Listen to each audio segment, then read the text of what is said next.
Continuando el ciclo de capacitaciones de Gerovitalis, vamos a hablar hoy día sobre el protocolo para la prevención y manejo de caídas en el adulto mayor, actualizado en 2026. La primera versión fue en 2024 y esta tiene algunas mejoras, actualizaciones y guías recientes. Entonces, sin más, vamos a dar paso a los temas. La agenda es la siguiente. Vamos a hablar del contexto de las caídas, la magnitud del problema, algunas definiciones claves en esta exposición, la evaluación de riesgo mediante la escala de Dalton y también la clasificación en cuatro grupos de riesgo e intervenciones preventivas multidominio, que es algo que no tiene el protocolo anterior, actuación ante una caída, valoración multifactorial, que tampoco tiene el protocolo anterior, y registro y seguimiento de indicadores. Eh, Vamos a ver que cuando tratamos el tema de caídas es un asunto frecuente, sobre todo en personas mayores. Uno de cada tres adultos mayores se caerá una vez al año. Esa es una estadística global, sin patología asociada, solamente por ser adulto mayor. Y un 5 a 10% de las caídas pueden ser tan graves que terminen en una fractura e incluso con la muerte, ¿no? Se ha demostrado en varios estudios a nivel mundial que el ejercicio multicomponente puede reducir en 35% el riesgo de caerse. Por eso es que es importante en este protocolo también hablar de la prevención. Y el 50% de las caídas ocurren en el domicilio. Y esto se aplica también a residencias geriátricas. Algunas definiciones claves. Bueno, la OMS define la caída como un acontecimiento involuntario que hace perder el equilibrio y da con el cuerpo en tierra u otra superficie firme. Es un evento multifactorial y prevenible. Y esta palabra última es clave, es prevenible. Quiere decir que si una caída se da, muchas veces sucede por descuido. La fragilidad es el deterioro progresivo relacionado a la edad que disminuye las reservas fisiológicas, aumenta la vulnerabilidad a eventos adversos como caídas. Se identifica la fragilidad por algunas variables que no es motivo de esta exposición, pero que tiene que ver con la velocidad de marcha, una lenta velocidad de marcha, una mala velocidad de agarre, o sea, una fuerza de presión pobre, una baja de peso progresiva, sensación de debilidad, en fin, condiciones que hacen que el paciente todavía sea independiente, pero vulnerable y con riesgo de discapacidad. También incrementa la fragilidad, la hospitalización y la muerte. Eh, el, em, Esta escala de Fritz es una escala que, bueno, la manejo yo. Esto no compete al tema de personal de salud, pero yo les hago notar un poco en qué se basa. Básicamente es revisar periódicamente los medicamentos que sobre todo influyen en el riesgo de caerse, ¿no? Como son algunos antipsicóticos, antihipertensivos, diuréticos, antiparkinsonianos, opioides e hipoglicemiantes. La evaluación del riesgo de caída lo tenemos ya del protocolo anterior con la escala de Downton. Esta escala es fácil de aplicar, tiene unos 5 ítems para analizar y clasificar y tiene que ver con caídas previas, con medicamentos, deficiencias sensoriales, estado mental y deambulación. Y cuando hay más de 2 puntos en esta escala, el riesgo de caída es alto y hay que activar medidas preventivas. En realidad, en la residencia, muchos tienen este puntaje de más de 2. En el protocolo que les voy a alcanzar por escrito está detallada la escala para que la puedan aplicar.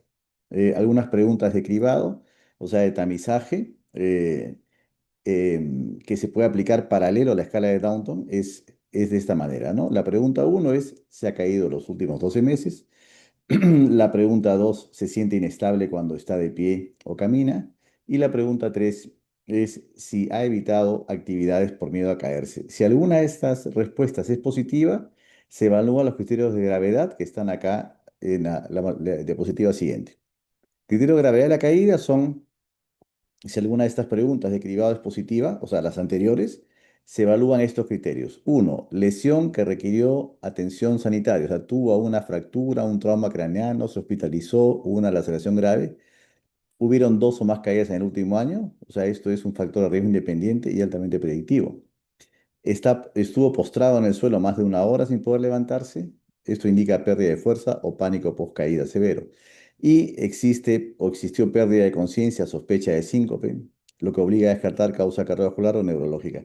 Y la presencia de más de un criterio de estos mencionados aquí arriba clasifican al paciente como de riesgo muy alto o alto y se activan lo que se llama la valoración multifactorial de caídas que lo hace el geriatra, o sea, yo. Aquí hay una clasificación por riesgos. El riesgo bajo se calificaría el paciente que no es frágil, o sea, un paciente robusto, sin ninguna de las preguntas anteriores positivas. Aquí se dan recomendaciones generales y estilo de vida saludables y la regulación podría ser anual. En el caso del paciente con riesgos medios, el paciente que tampoco es frágil, es robusto, la pregunta positiva está presente pero sin gravedad, sin los criterios de gravedad. Aquí se evalúa la historia de caídas, si hubo caída, y evaluar y corregir factores. Esto se puede repetir cada 6 meses. En el paciente de riesgo alto, puede ser el paciente no frágil, con el criterio de gravedad o frágil, y criterios de bajo, medio grado de gravedad. La valoración multifactorial de caídas y la valoración geriátrica integral se aplican aquí y esta periodicidad puede ser de 3 a 6 meses. Todo esto compete al geriatra que evalúa, ¿no? Pacientes con riesgo muy alto se califica al paciente frágil y que tiene alto riesgo de caídas, ¿no? La mayoría de residentes tienen esta clasificación, riesgo muy alto, ¿no? Son pocos los que tienen riesgo alto. Yo diría que solamente en una de las residencias tiene riesgo bajo. En el paciente de riesgo muy alto se aplican las valoración multifactorial para la caída y las valoraciones geriátricas integrales combinadas, ¿no? El seguimiento es estrecho, se revalúa cada mes, cada 3 meses. Intervenciones preventivas. El abordaje multidominio basado en evidencia, se basa esto acá. ¿Qué es esto? Y esto es lo novedoso de las últimas guías, que se enfocan mucho a la prevención. La prevención tiene que ver con el ejercicio físico multicomponente, ¿no? Hay mayor evidencia en prevención de caídas con una tasa de reducción de caídas recurrentes hasta de 35 a 42%, es bastante. O sea, casi se acerca a la mitad, ¿no?, de la reducción de riesgo de caídas. ¿Cuál es esta intervención? El ejercicio multicomponente tiene que ver con la fuerza muscular, que ejercicios de fuerza que se hacen con contrapeso, con banda elástica, se hacen cada 2 o 3 días por semana y se hacen con una intensidad de 60-80% de la resistencia máxima, ¿no? ¿Cuál es el objetivo aquí? Reducir la sarcopenia de pérdida de masa muscular progresiva, que tiene que ver con actividad y nutrición, ambas cosas. En la potencia, ejercicio potencia, tiene que ver con la rapidez funcional, o sea, no solamente la carga, sino la rapidez en las repeticiones. 1 o 2 veces por día, perdón, 1 o 2 días por semana, que tienen que ver con ejercicios de carga y velocidad, ¿no? El ejercicio aeróbico también es importante, que se mantenga en 150 minutos semanales, que pueden repartirse en cualquier momento del día, puede ser 30 minutos 5 veces por semana o 15 5 veces por semana. El objetivo es más bien salud cardiovascular y mejorar la función, la funcionalidad. En cuanto a ejercicios de equilibrio, se recomienda que sean 2 días a la semana también. Aquí estimular la posición de tándem, la posición de estación monopodal. El objetivo es mejorar la estabilidad postural. Ejercicios que son duales, cognitivo-motores, se sugieren hacer una sesión por semana adaptada y la prevención es el deterioro, prevenir el deterioro funcional, ¿no? Entonces, aquí aclaro una cosa que está en las guías también. Las restricciones físicas que tenemos en la residencia, muchas de ellas están contraindicadas como medida preventiva. La medida preventiva deberían ser el ejercicio y otras cosas, pero se habla también de individualizar los riesgos, porque si un paciente no tiene alguna contención física, por ejemplo, baranda, sábana de sujeción, algo, y el riesgo de caerse es muy alto, eso se expone a la familia y se toma decisiones como se ha hecho con cada uno de los residentes. Pero en la línea de intervención no es la primera opción lo de las restricciones físicas, eso lo aclaro, ni físicas ni farmacológicas, pero se utilizan porque es la mejor medida a la mano en vista que no se puede tener un cuidador individual para cada residente de riesgo de caerse, ¿no? Revisión farmacológica de Fritz, estas son la escala que manejamos en geriatría, que tiene que ver con revisar esta lista que no voy a repetir. Son fármacos que muchos de los residentes están utilizando por necesidad, en donde no se puede a veces reducir, pero siempre yo reviso de cada trimestre o cada 2 meses o cada 3, 4 meses, dependiendo de la necesidad. A veces reviso en las visitas que me toca ¿qué cosa le puedo reducir? Si es un psicofármaco, y ustedes han sido testigos de esto, ¿cuál es la menor dosis eficaz del psicofármaco para que evite la inestabilidad durante el día, sobre todo, ¿no? Tiene que verse nutrición, dieta en proteínas, nos preocupamos siempre con el nutricionista en que que mantenga al residente una dieta bastante balanceada en proteínas. También que sean suplementos que tengan que ver con nutrición proteica, vitamina D también.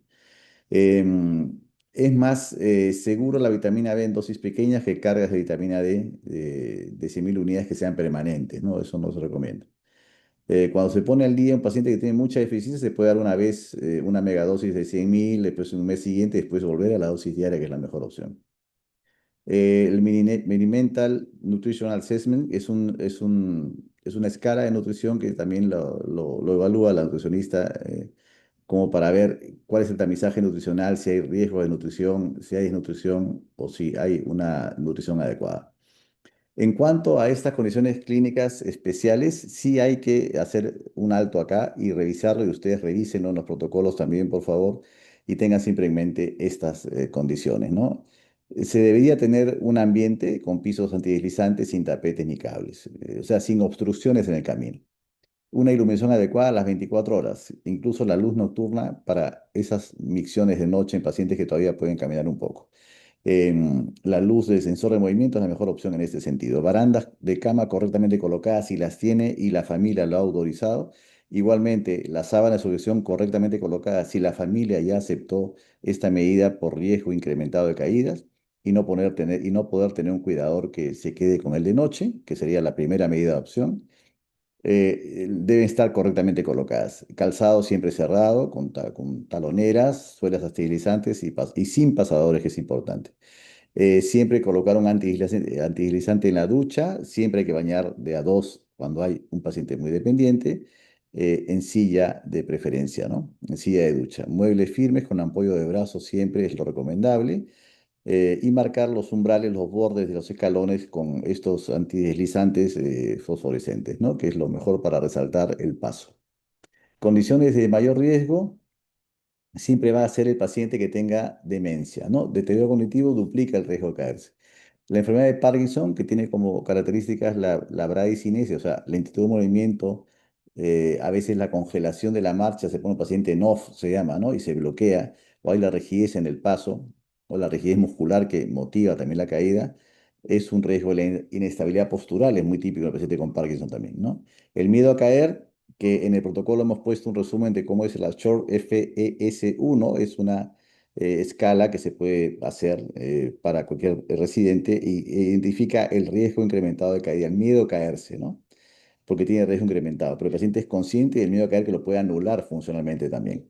Es un síndrome eso, el síndrome post-caída, ¿no? Post-caída. La nicturia también es un riesgo, la osteoporosis es otro riesgo por riesgo de lesión que complica la caída, produce una fractura, ¿no?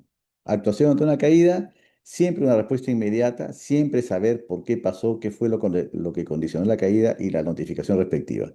Primero, en el protocolo de respuesta inmediata ante caída se tienen estos puntos. No mover al residente hasta evaluar su condición. Esto se hace mediante una videollamada inmediata conmigo. O el médico que está a cargo en ese momento. Evaluar conciencia, signos vitales y lesiones. Es importante describir e investigar si en la piel hay hematomas visibles, alguna deformidad en el hueso, o hay un trauma craneoencefálico o no. Hematomas siempre implican bolsa de hielo picado sin preguntarlo, eso es inmediato, se pone por 10 minutos, nadie le va a decir nada si avanzan con eso. Y hay que ver si hay sospecha de fractura, síncope o trauma craneano encefálico importante y llamar de inmediato a Segurusil para ganar tiempo. Eso ni preguntarlo. Ya yo me encargaría de hablar con la familia para avisar sobre el incidente. Movilización solo con autorización médica, siempre en bloque. A veces una sábana tipo solera se puede colocar para mover en bloque al paciente, siempre sosteniendo el cuello, las piernas alineadas, en fin, pero siempre haciendo esto con la venia, digamos, mía, si es que yo soy el encargado de dar la videollamada. Y ojo importante también que alguna vez ha pasado, no se detengan en filmar, tomar fotos antes de atender. Primero es atender, ver qué tiene el residente, más aún si es una residente que está en estado de conciencia. Preocuparse por él, preguntarle, decirle que vamos a llamar al médico, todo eso, pero no dedicarse a tomar fotos y videos como una primera medida, nunca. Siempre el paciente primero. y registrar los datos al final de todo cuando pasó el susto, los hallazgos de la ficha de reporte de caídas que están en el anexo también. La evaluación multifactorial de caídas que se hacen en todo paciente que tienen alto riesgo de caerse o muy alto, tiene que ver con la movilidad, ¿no? O sea, cómo está la movilidad, ahí se hace escala de valoración, que es el SPPB, el Time Up and Go Test, que es una prueba de levántate y anda, que es una prueba de, bueno, después la describimos, está definida en en el protocolo, es cronometrada, no se hace para pacientes así, ya se hace hasta regresar, en fin, se toma tiempo. La posición en tándem o semitándem, ¿no? También, y también si están usando o no dispositivo de apoyo, se requiere andador o no para su condición funcional. La evaluación sensorial, a ver cómo está la visión y audición, el mareo, si hay un vértigo vestibular, esto incrementa el riesgo de caerse y eso obliga a cambiar medidas preventivas. Revisar signos autonómicos, hay hipotensión ortostática, que es la baja de presión en menos de 110 menos de 115 milímetros de mercurio en la posición sentada versus la echada. O sea, si hay una caída de la presión mayor de 115 milímetros de mercurio al sentarse, eso es positivo, o sea, hay ortostatismo y eso incrementa el riesgo de caerse. También importante si es que hay incontinencia o nicturia. Valoración cognitiva, que también la hago yo, enfermedades cardiovasculares, Parkinson, osteoporosis, secuela ACV, que si es que la tiene incrementa el riesgo, farmacológicos, que se hace con esta escala de evaluación de fármacos porque tiene que ver con el riesgo de caída aumentado, con polifarmacia, buscar la de prescripción, o sea, bajar la dosis de medicamentos cuando es necesario y es posible verificar siempre la nutrición y el ambiente, ¿no? Una vista de comparación del entorno, de la residencia y de la habitación. Esto es una escalas que usamos para evaluación cognitiva, ¿no? Que es el Mini-Mental State Examination, es la prueba de TAM, que es la test de alteración de memoria, y la prueba de dibujo reloj, que muchas veces la han visto, están en parte de las fichas del software residente, están estas valoraciones. El registro y seguimiento de indicadores se hace generalmente con esta frecuencia de evaluación. Si el riesgo es alto o muy alto, hay que reevaluar hasta cada mes la condición del residente, ¿no? Hay indicadores de evaluación de protocolo, que ver que también estamos de tema caídas. Habría que ver cuántas caídas por mes están notificando. Porcentaje de evaluaciones de riesgos semestrales completadas, porcentaje de evaluación multicomponente realizadas en menos de 7 días post caída. Hay también que ver con la tasa de caídas con lesión. En fin, hay varios indicadores que se pueden ver para ver la eficiencia del servicio frente al control de caídas. Criterio de derivación para emplear estudios. Cuando esto se hace es porque requiere el paciente una ampliación de la evaluación. El riesgo muy alto, el paciente de riesgo muy alto según la clasificación del protocolo, cuando hay pérdida funcional aguda asociada a caídas, en un Bartel menos de 20 puntos en un mes, o hay dos o más caídas en el último año, con trastorno de marcha, equilibrio de causa no aclarada, caída complicada, fractura, trauma craneoencefálico, síncope o requirió hospitalización, síndrome confusional agudo de causa no aclarada, deterioro cognitivo progresivo de reciente aparición con antecedente de caída previa, polifarmacia o movilidad de difícil manejo, desnutrición severa de difícil manejo, o ausencia de mejoría tras intervenciones realizadas en la residencia. Estas son condiciones que en una atención primaria de salud deberían derivarse al geriatra. En el caso de nosotros, tenemos geriatra en la residencia que soy yo. Entonces, salvo algunas situaciones que no se puedan valorar o ampliar evaluación, porque este plan lo diseñan en las guías para atención primaria. Es un paciente que se refiere a un nivel de atención diferente donde hay un geriatra de por medio que puede valorar estas cosas. En la casa tenemos la posibilidad de comunicarnos cuando hay ciertas condiciones de riesgo o se detectan riesgos nuevos para poder evaluarlos como se debe. Conclusiones claves, las caídas son prevenibles con intervención multidominio. Hasta hemos visto 35-40% de caídas se pueden reducir el riesgo haciendo ejercicios multicomponentes.